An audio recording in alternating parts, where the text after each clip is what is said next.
Right. Good morning, everyone.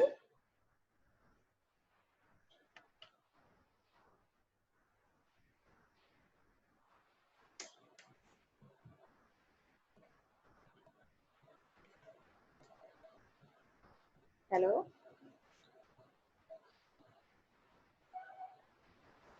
Hello. Good morning, everyone. Till last class, I have covered about the classification of coal, pulverization of coal. What are the mills which are used? What are the advantages if we are going for the pulverization method done? Okay. All these we have studied in detail. Almost the thermal power station whole we have covered in detail. I mean, from the starting, how where a thermal power plant should be installed. Okay, what are the factors which affect the construction of thermal power plant, and what all measures should be taken. Okay, after that, different components involved in thermal power plant, next advantages and disadvantages of thermal power plant, everything I have covered till last class. Right, coming to today's topic, there is a small topic which is left over, which is about cooling towers in a thermal power plant. That today I will complete. Okay, and after that I will start, or we will go ahead with hydroelectric power station, which is second major power station in our country. Right after thermal power station and the nuclear power station, almost third category it comes, not second. After thermal and nuclear power stations, we study about hydroelectric power stations. Okay, there are various dams constructed across the country, and hydroelectric power station also serves many purposes. Okay, but among the purpose of construction a dam, the second purpose is generating electricity. That we will discuss later. First, we will discuss about cooling towers. Okay, I think, if you are passing through a thermal power plant, or somewhere, if you are seeing this shape, whatever the shape it is being shown on on the slide on the screen. Okay, this is the shape of the cooling tower, and usually, if we are passing roadside, we can observe that we can we can see this. If we are seeing a huge towers with a lot of steam coming out, then they are termed as cooling towers. Usually towers are in thermal power plants. Okay, thermal power plants have cooling towers. Why cooling towers are there, already I have told. I mean, cooling towers is another, is also a component of our thermal. The cooling tower is also a component of our thermal power plant in hydroelectric in thermal power station. While discussing the line diagram or layout, I have discussed about cooling towers also. Okay, cooling towers are attached, or cooling towers are connected, or are next to our condenser. What happens in a condenser is, in a condenser, the exhausted steam is converted into liquid in a condenser. The process of conversion of exhausted steam into liquid is done with the help of a cooling tower. Means, steam is converted into liquid with the help of, by using, by passing cool water through the tubes of the condenser. We will try to convert the exhausted steam into liquid, right? So as the cold water which is condensing the steam into liquid, this cold water, in the process of conversion of exhausted steam to liquid, it also gets some high temperature. So we need to cool that water which is being supplied to the tubes of the condenser. So that water should be taken out from the condenser, as after gaining some heat in the condenser. Uh, in the condenser, that cooling water should be extracted, or it should be taken out using a circulating pump. As the water comes out again, again it should be given to the river or natural source. Or if you are using this cooling towers, this is artificial method. What you do here is, there are various arrangements of the cooling towers, and you will try to release the hot water, or you will try to release the uh, uh, uh, heat from the warm water, and you will try to cool that water, and again you will supply that water back to the condenser tubes. Okay, this all will be done in cooling tower. Okay, cooling tower is an attachment, or is a component which will help your condenser. Let us read, or let us understand the theory which is written regarding to cooling towers. Cooling tower is a semi-enclosed device for evaporative cooling of water by contact with air. So cooling tower is a semi-enclosed device, means half it is enclosed, for evaporative cooling of water by contact with air. See, the top part of the cooling tower is not covered. Why? Because it is semi-enclosed device. You need to have, your cooling tower need to be in contact with air. Then only your cooling tower needs to be in contact with air. Right. What all should be there for cooling towers means, and the next point is for uniform cooling effect. Okay, steel or concrete structure and corrugated surface or truss or baffles or perforated trays are provided. There are different types of structures. You have a steel. These cooling towers are made up of very tough material. Why? Because you are trying to release the heat from the hot water which you are obtaining from the condenser. So usually steel or corrugated or concrete structures are used. Even you have trays, or you have buffel arrangement, or there are different arrangements inside the cooling tower, so that heat from the hot water will be taken out, or will be extracted easily, and you get uniform cooling effect, and you get cooling effect uniformly within a short span of time. Okay, right. Next is cooling bottles, cooling tower. Next is also regarding to cooling towers only. Hot water coming from the condenser is fed to the tower on the top and allowed to trickle in the form of thin sheets or drops. Hot water which is coming from condenser means the water which is allowing, the water which is trying to liquefy the exhaust steam. That water, in that process, that water is becoming hot. That water is being taken from condenser and is fed to the tower, where we will try to feed the tower. Suppose that this is the cooling tower, so this hot water will be fed at the top and allowed to trickle in the form of thin sheets or drops. Okay, the water will be fed at the top.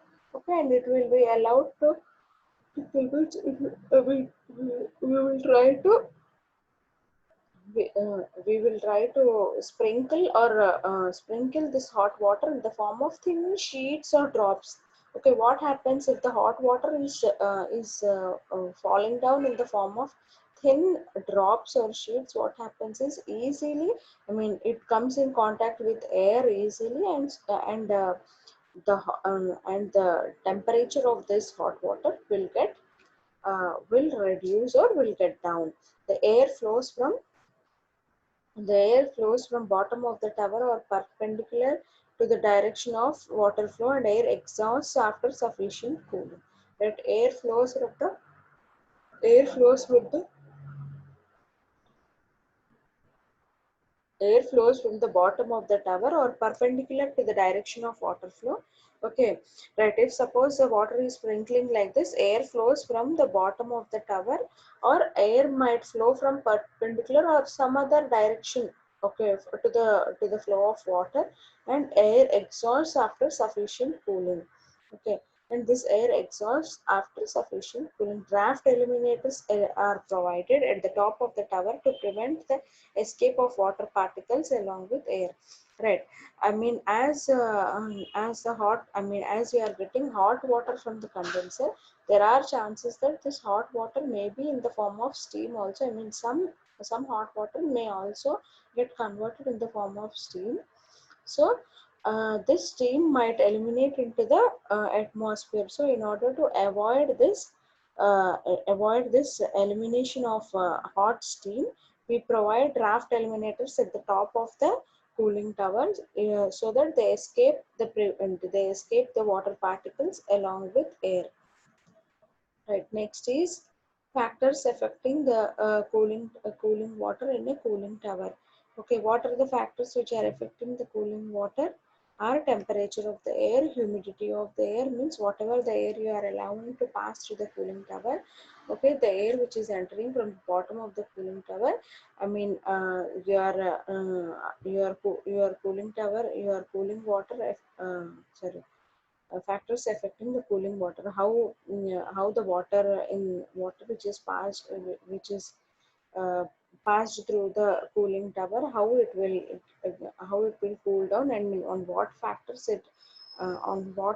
this cooling of hot water depends are written here. Temperature of the air, humidity of the air, temperature of the hot water, size and height of the tower, velocity of air entering into the tower, accessibility of air to all the parts, degree of uniformity in descending order.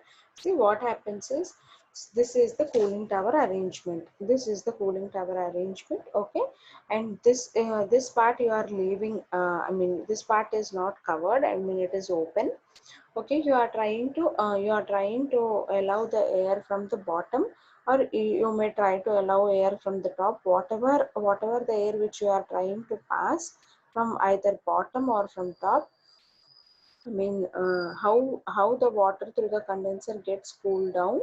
Sorry, the water in the cooling tower, how it gets cooled down, it depends on the temperature of the air, whatever the air you are passing from down or top. I mean, the temperature of the air matters. Humidity of the air also matters. Humidity means whatever the moisture content in water, in air it is there, that also matters. Next is temperature of the hot water. I mean, the water which is being passed through the cooling tower, I mean, what temperature of the water is there, that also matters. Size and height of the tower. If the height of the tower is large, okay, size and height are large. I mean, if it is a big tower, easily the water getting passed through the cooling towers easily. The temperature of the water reduces. Next, velocity of air entering into the tower. Okay, how the air is passing. Okay, if the air is entering slowly, or if the air is entering in a speedy manner. Next is accessibility air to all the parts. How air is accessible to all the parts in the cooling tower. I mean, whatever the nozzles or baffles or whatever the tray arrangement we are providing inside the cooling tower, how air is getting accessed through all the parts of the cooling tower is also important. Next, degree of uniformity in descending water. How the water is coming on. Descending water means steam. You are allowing the hot water or steam from the top of the cooling tower. Whatever the water which is coming down, or whatever the water which is descending, then how degree of uniformity in descending water. Okay, how uniformly the water is getting descending from the from the top part of the cooling tower, which is steam. Right. Next is, what are the types of cooling towers? We have atmospheric cooling towers, natural draught cooling towers, forced or induced draught cooling towers. Atmospheric cooling towers means direct atmospheric air will come in contact with this hot water. Okay, and it will try to cool the hot water which is coming from condenser. Okay, atmospheric cooling is almost like direct type of cooling.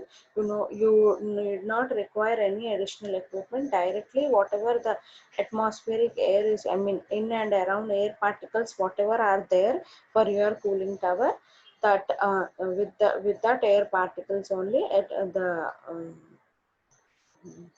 the temperature of the the temperature of the hot water will get down. Right. Next is natural draught cooling tower. Right, and coming to the next part of the cooling tower, which is natural draught cooling tower. Natural draught cooling tower means, I mean, naturally air is allowed to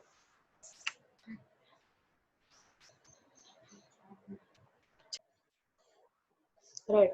Now coming to natural draught cooling towers means naturally air and water are allowed to pass through the cooling tower, and they are allowed to reduce the temperature of the hot water which is getting passed through the cooling towers. Forced or induced draught cooling towers means forced or induced draught means I mean you will fit a fan inside the cooling tower which will help in reducing the temperature of the hot water which is getting passed through the cooling towers.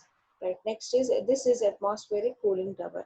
See, this is I have told there are different arrangements. Right here, here they are naming that arrangement as lowers. Okay. Right here, what is happening is atmosphere. This is atmospheric cooling tower, which is the first type of cooling tower, which I have discussed. Right. The first type of cooling tower, whichever is there, is atmospheric. Here there are what here there is a big pipe in the left corner it is written water written, and at the right side it is written water out. Okay. Water is allowed to pass into the pipe, and hot water is allowed to fall over lowers. Okay. I mean after as the water is entering to upwards, and water is allowed to fall over the lowers. See, lowers are designed in a special manner, so that water which is allowed to pass through the lowers will get down easily, means more surface area is there for lowers, so that more amount of hot water will come in contact with the atmospheric air, and and easily the water will get cooled down. So hot water is allowed to fall over lowers. Air flows across transverse direction, means in transverse, or I mean in many directions. I mean air will come in contact with this lower arrangement, and easily the air will and and easily the hot water will get cooled down. This is about atmospheric cooling tower. Right. Coming to the second type of cooling tower, which is natural draught cooling tower. Okay, as we have discussed three cooling towers. One is atmospheric cooling tower, second is natural draught, and second is induced draught. Coming to natural draught cooling tower, it is a closed or closely built structure. Right here, atmospheric cooling tower. After atmospheric cooling tower, this is a closely built structure, quite air, and have top position working as stack. Okay, right. So this particular cooling tower is completely closed. You can observe that. I mean, at left side you are having air inside, and at right side you are having water, cold water outlet. Okay, right. Here at right side on top you are having hot water inlet. Right, at right side you are having hot water inlet, and hot water inlet through from hot water inlet, hot water is allowed to pass. Okay, hot water where the hot water is coming from the condenser. Okay, from the condenser you are getting hot water, and hot water is allowed to pass through nozzles. See, from nozzles almost dots, or I mean single droplets are coming down.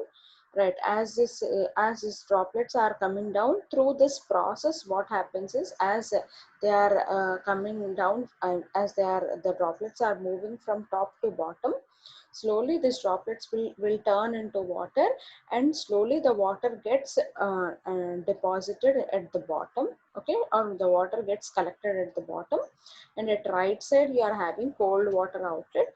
From cold water outlet, again the water will be drawn out, or water will be taken out, and again it will be passed to the condenser for cooling of exhausted steam. See, cooling depends on height and temperature of the air. Right, whatever the air you are allowing to enter from the left side. Okay, cooling depends on height and temperature of the air. Right. Next is next is Next is at the top of hot water inlet, you are having I mean an arrow mark is given, and it is written on that that it is water eliminated. Okay, what happens is whatever the steam or whatever the steam particles, whatever you are having in hot water inlet, okay, I mean water will be, I mean water particles will, it will not allow to exhaust it from the top. Okay, only hot fumes, or steam I mean, and the steam will be given to the chimney. Okay, hot steam will be given to the chimney, and these water particles, I mean, will be eliminated, or they will be passed downwards only. It will not allow to mm, get wasted. Right. Next is forced or induced draught cooling. Coming to the forced or induced draught cooling, in this forced or induced draught cooling, a draught fan is installed at the bottom. Okay, a fan is installed at the bottom. Hot water drops from nozzles. Okay, you are having hot water inlet at the outside. Okay, and on the top of the cooling tower, it is written hot air out. Right. Draught fan is installed at the bottom. Okay, here fan is installed at the bottom. Hot water droplets are allowed to pass from the top. Okay, hot air which is coming out of this hot water. Okay, hot fumes which will be coming out, that will be allowed to discharge from the top side of the cooling tower. Okay, and this cold water will be collected at the bottom, and this cold water will be again circulated to the condenser for liquefying the exhausted steam. Right. Next is forced or induced draught fan cooling towers. These are the various types of forced or induced draught fan cooling towers. See, on almost in all them, I mean, you are having hot water inlet at the top. You are having cold water outlet at the bottom. Okay, in between some gap or some height, I mean, this hot water is allowed to pass into that cooling tower at height, and and the cold water is collected at the bottom. So some space is there in between, uh, and depending on the height of this, and depending on the fan, whichever you are placing inside the cooling tower. I mean, your hot air will your hot water and your hot steam will liquefy into cold water. Next is main controls in thermal power station. Just I will give an overview of all what all should be covered in a thermal power station. What are additional small topics are left in thermal power station, what all should be covered. I'll just give an overview, and then after that we will start with hydroelectric power station. Coming to the main controls in thermal power station, there are combustion control, feed water control, ignition oil control, steam temperature control. Large thermal power stations are equipped with automatic combustion control system. What happens is, I mean, if it is a small thermal power station, I mean, everything should be controlled manually. I mean, you need to have a very high skilled labor for doing this. Okay, if you are having, if suppose that if the thermal station is a huge one, okay, if it is a super thermal station or if it is a big thermal power plant, then what it does is, I mean, a skilled labor or manpower will not be sufficient. Why? Because many tons of coal will be utilized for combustion. Everything, I mean, everything should be done in an appropriate and within matter of time, everything should be done. Even feed water control, ignition oil control, everything matters, and it should be done within a short period of time. Okay, if already as we have studied that losses in a thermal power station are very high. Okay, we are having around 79, we are having around mm, mm, mm, we are having huge amount of losses. Boiler losses are only around 21%. So if we are doing negligence in any part of the in any part of the system, like if we are not controlling combustion control or feed water control, if we are not doing accordingly, okay, I mean, if we are not heating the hot water, or if any small mistake occurs, or if anything, if we have forgotten in between, then what happens is even our boiler or our parts of the thermal power station only needs to uh, needs to bear more and more amount of losses. So that is the reason, or that is the negative point. What they do for thermal power stations is, large thermal power stations, they will try to control using automatic control systems. Okay, I mean everything, I mean whatever the operation which is being done inside the thermal power station, everything will be monitored by using a screen, by using that monitor, and based on that, and everything will be arranged. I mean, from here monitor to that part also, you will have an arrangement to change the parameters, or to stop anything, or to start any operation, okay, or to control any operation. Everything will be done. So this is called as automatic control system. So you need to have automatic control system if you are having large thermal power stations. Okay, so that, why? Because manual power will not be sufficient. Even if manual power is there also, it will be very hectic to control each and everything without any fault, or without any mistake. It will be difficult to control everything. So what we do is, they try to adopt automatic control systems. So they use automatic combustion control. Right, next is automatic boiler control. Let us see about automatic boiler control. What is automatic boiler control means? By automation, I mean, what are the advantages? Okay, by using automatic boiler control, I mean, if you are using whatever the boiler arrangement is there, automatic boiler control, what are the advantages is, by automation, easy to maintain. Automatic boiler control will be easy to maintain, constant steam pressure. Okay, next is uniform furnace rod. Constant steam pressure means automatically the system parameters will be adjusted. Okay, so definitely it will be easy to maintain also. I mean, no person needs to go note down the readings of the particular equipment, or note down everything what is happening. Okay, nothing, everything will be visible on the screen, which will be given a display. So, and regularly the screen will be monitored, and each and every parameter uh, meter will be studied. Right, constant steam temperature. Okay, this, what is this automatic system means? I mean, steam will be adjusted accordingly.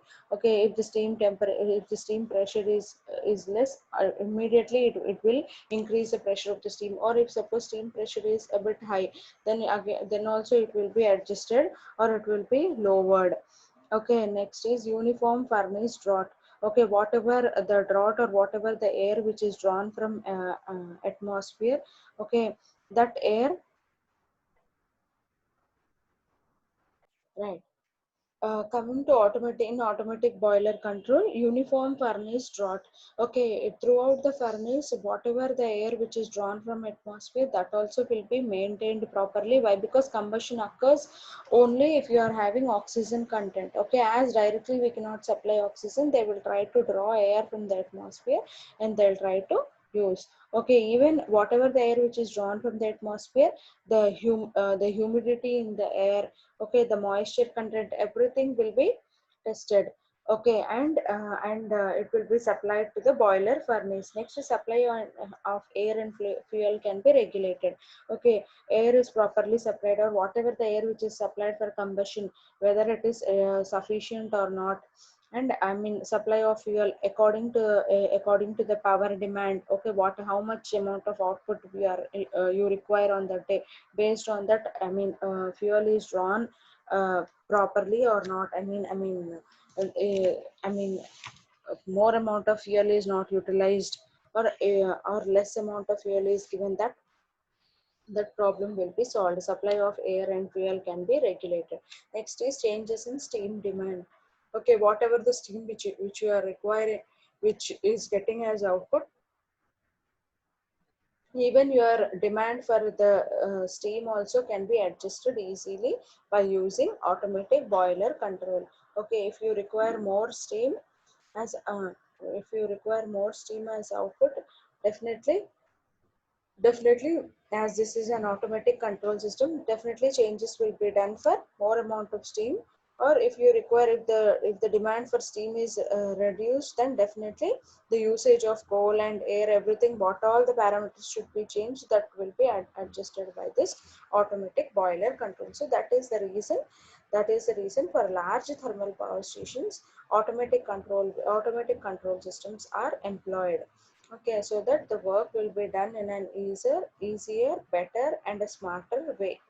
Okay, right. Next is advantages of automatic boiler control. What I mean, generally I can tell that automatic control systems have lot many advantages compared to manual control systems. Why? Because everything will be done according to the time, and whatever the output parameters you require, based on that output parameters only, the system does changes in itself. Okay, and required amount of output will be generated. Okay, so even advantages also, definitely you have advantages for this automatic boiler control. Operation becomes flexible, better efficiency of combustion, saves manual labor. Right, I have told that we need to have high skilled labor. Here no need to require any high skilled labor. You need only one person to control this automatic control system, or to do changes in the automatic control system, and to design accordingly, or to set the changes accordingly. What are there in your power plant? For that you need you need a person to operate. Just okay, so you save a lot of manual labor. Next is better efficiency of combustion. As you are controlling, combustion properly, or combustion is being done effectively, then definitely the efficiency of combustion will be high. Okay, why? Because you are trying to eliminate more amount of losses. Okay, and you are doing it accordingly. How much amount of air should be supplied for drought? Okay, how much amount of coal is required, or what is the steam demand? Everything, all the parameters and uh, all the parameters are properly observed and properly regulated, right? So definitely your efficiency will be high. Next is operation becomes flexible. Yeah, this is the major point. Why? Because every part, you need to see the pressure of the steam, you need to see the temperature of the steam, how much steam is required. Okay, are you getting that much of steam? Okay, how much amount of coal is required? Okay, are you providing the sufficient amount of coal? Whatever the coal which you are supplying, based on that, are you getting sufficient amount of steam or not? Everything, every operation or everything throughout this, in this automatic boiler control, is flexible. Everything what you need or what you do will be flexible. Okay, operation becomes flexible if you are using automatic boiler control. Next, next is how an automatic combustion control works. Okay, we don't have this in syllabus, but just this is automatic combustion control. This is in this way. This is the arrangement of automatic combustion control. By this arrangement, properly automatic the system, by this arrangement properly, uh, I mean combustion will be controlled. Next is control of turbines. Okay, control of turbines, and qualitative governing. Okay, speed, how much governor, how much amount of mechanical output you are getting for by using this governor. Everything will be control of turbines. Also automatic control, if you are taking for large thermal power plants, it will be done in a better manner, and you get more efficiency for this. Next is control of alternator.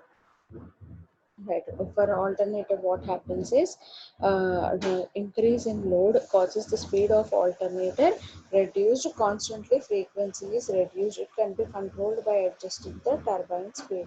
Okay, if you are increasing the load of the alternator, what hap-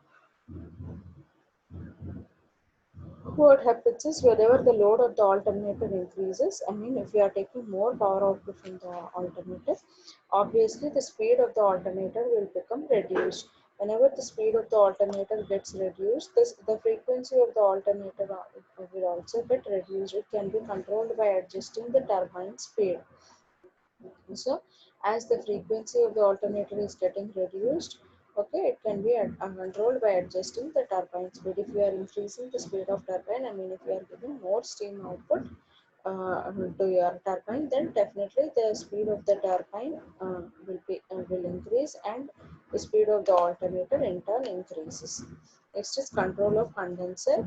Okay, how a condenser will be controlled depending upon the type of contact between steam and cooling water. Depending on the type of contact between the steam and cooling water, Mm, control of condenser also depends depending upon the position of extraction pump.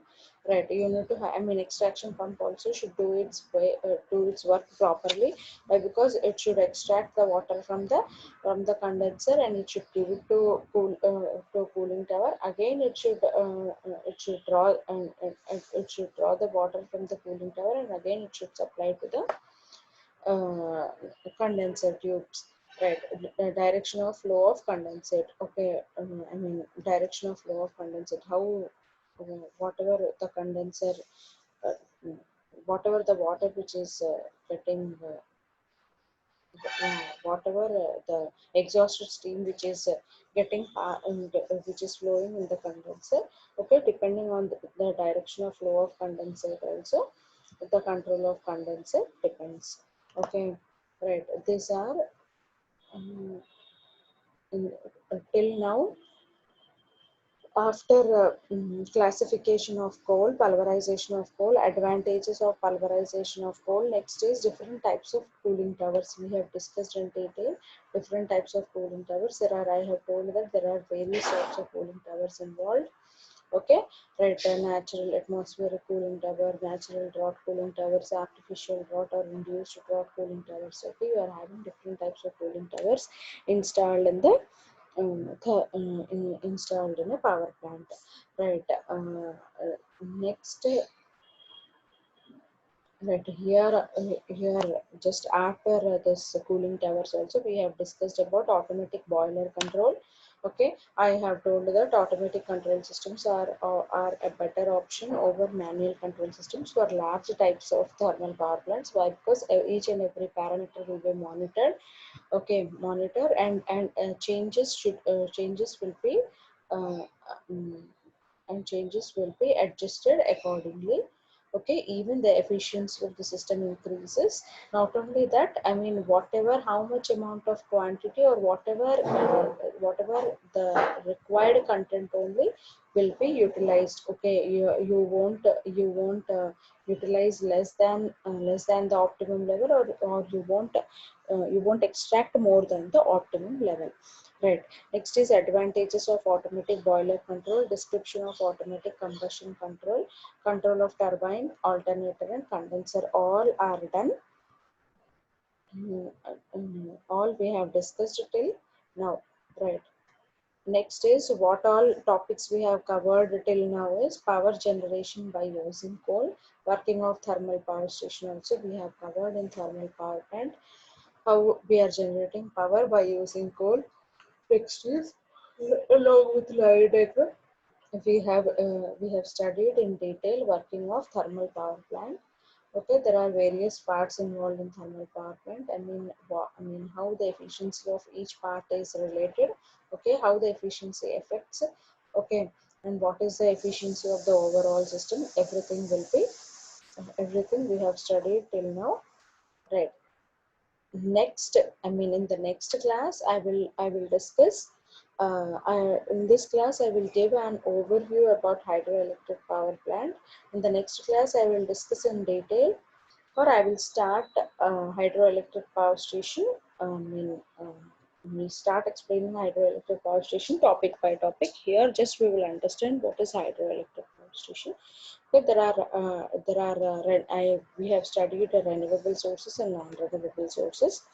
This will come under the category of non-renewable sources, even the water is available naturally, but this will come under the category of non-renewable power plants. Why? Because for hydroelectric power station, not only water is needed, water, I mean, you need to have a reservoir or you need to have a dam where this water should be stored properly. Okay, from there, I mean, from there the process will start. Okay, right. Coming to the name hydroelectric power station, by using hydro means water. By using water, how we are generating electricity, we study. Okay, here is the working principle. I mean, there are, right. Hydroelectric power station is an electrical power generating plant. Right. It utilizes the potential energy of the water at a high level for generation of electrical power.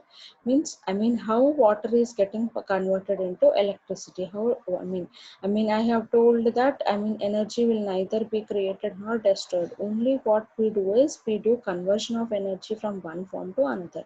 Right. Normally, water directly, in order to convert water into electricity, we can't do that. Why? Because you need to convert only energies. Water will not be converted directly into electricity. So what we do is we try to store the water at a particular height. Okay, from that height, means it is potential energy. Okay, right. This potential energy should be converted into electrical energy. Like that arrangement will be done. So normally water is not getting converted into electricity. You are trying to store water at a high level, like in a reservoir or at a dam, so that it is having some potential energy.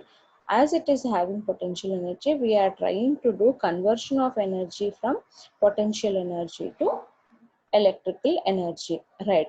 So here the second point they are mentioning, it utilizes the potential energy of water at high level for generation of electrical power. For generation of electrical power, it utilizes potential energy of the water at high level for generation of electrical power, right? Next is, this is this is a block diagram layout of hydroelectric power station. What is happening? Directly, I told that potential energy is getting converted into electrical energy. Okay, directly potential energy is not getting converted into electrical energy. Potential energy is getting converted into kinetic energy. Kinetic energy is getting converted into mechanical energy. Mechanical energy is getting converted into electrical energy. Potential energy means water is stored at a height in a dam. Okay, from there you are allowing water to pass at the bottom, from the top of the dam. You are allowing the water to pass till down.